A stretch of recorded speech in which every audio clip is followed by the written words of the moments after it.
প্রায় অনেক দিন পর আমি আমার মা দেখো লাঞ্চ করতে এসেছি ভূতের রাজা দিল বরে। এই দেখো সামনে একটা ভূত দাঁড়িয়ে আছে, ভূতের রাজা। এবার আমি আমার মা ভেতরে ঢুকবো।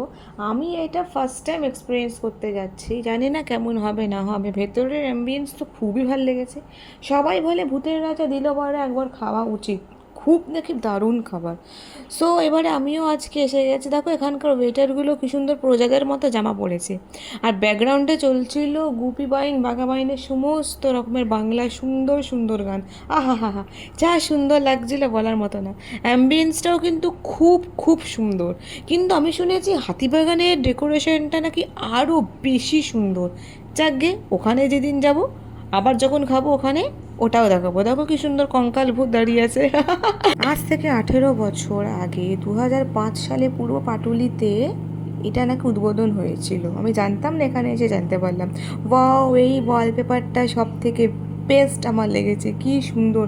ব্যাকগ্রাউন্ডের গানগুলো শুনে আমার আরও নিজেকে মনে হয় আমার আরও খিদে পাচ্ছে। কতক্ষণে থালিগুলো খাবো, ও আর পাচ্ছিলাম না।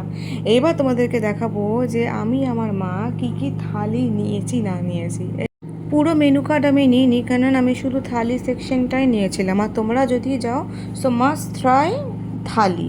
আদার্স ট্রাই করতে পারো, কেননা থালির জন্য স্পেশাল তো, তো থালি ট্রাই করো। নিচে দেখো হীরক রাজার থালি লেখা আছে 1400 টাকার। সো আমরা ওই থালিটাই নিয়েছিলাম, কেননা ওটাই ছিল শেয়ারেবল থালি।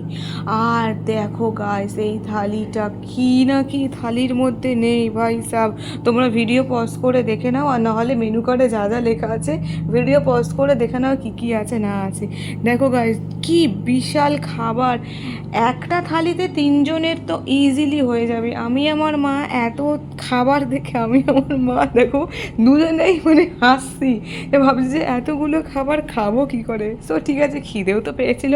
সো আমি দেখো একটা কামড় দিলাম ফিশ ফ্রাই। আর ফিশ ফ্রাইটা গাইস দুর্দান্ত ছিল, ওফ, ক্রিস্পি আর ভেতরে মাছের পুর ভরে ছিল।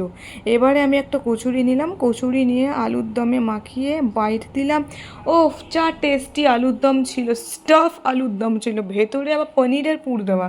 এই দেখো আবার এসে গেছে রসগোল্লা, চাটনি, পায়েস, আরও কত কিছু।